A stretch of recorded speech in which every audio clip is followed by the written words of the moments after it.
maze Elisa arasenga ati Uhoraho ndakwinginze mundura amaso arabe. Nuko Uhoraho ahumura amaso y'uwo musore araraba abona umusozi wuzuye ko amavarasi n'imikogote by'umuriro bikikije Elisa. Reka turaba yandi ameze nk'ayo mu gitabo mu butumwa bwiza bwa Mariko.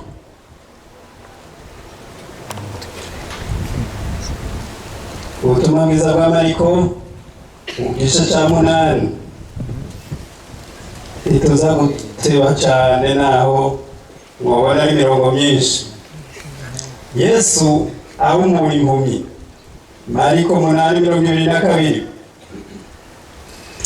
Baraza bashika i Betisaida bamuzanira impumyi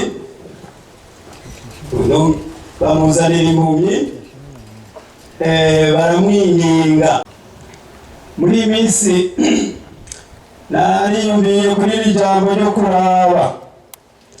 Turaja kuyaga kuri iri jambo rivuga ngo guhumuka amaso. Muri iyi minsi abantu b'Imana turakwiye gusenga nk'uko bizazenze.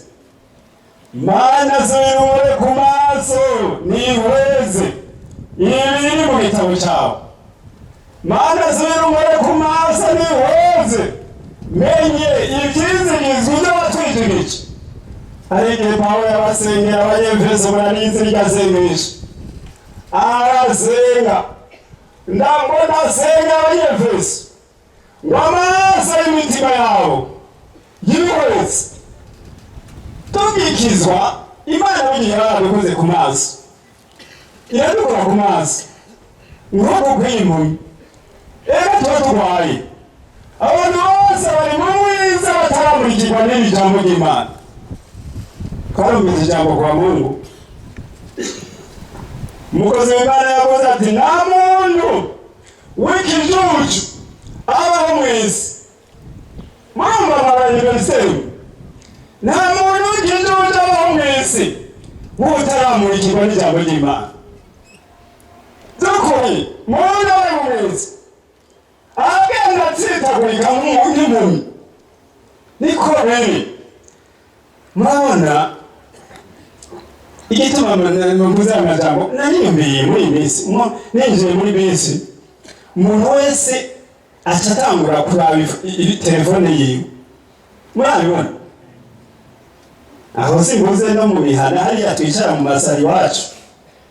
Umwana akaba biseguyiwe papa na bose. Umuntu akaba ari mu kiyo.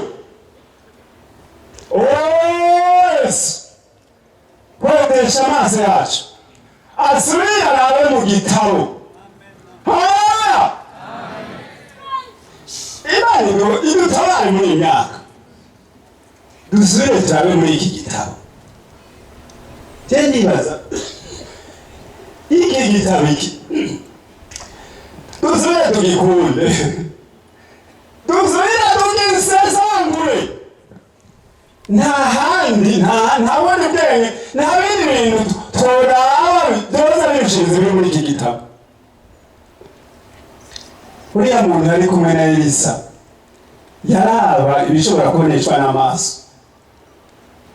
Hanyuma murazi ko Bibiliya tubarira ati tweho ntiturongorwa n'aya maso, turongorwa n'ibyo tubona, turongorwa no kwizera. Haleluya. Elisa aramuremesha ati naho uvuga ngo biracika. Ngira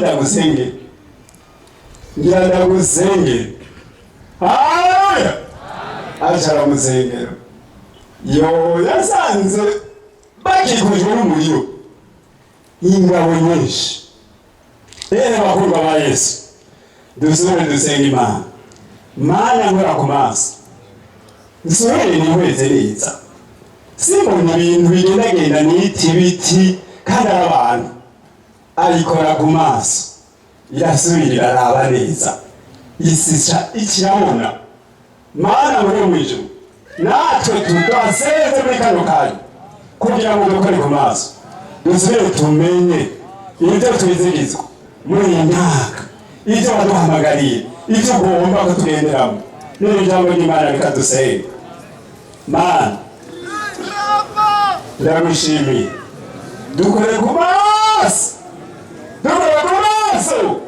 tumenye ingene tugenda, dukore ku maso ntitugende turazitara, dukore ku maso tumenye iyo tuja, dukore ku maso tubone mu nzira neza. Ijambo ryawe ngo ni itara rimurikira ibirenge. Ndagushimiye tumurikirishe iri jambo ryawe, ndabisabye mu izina rya Kristo Yesu, amen.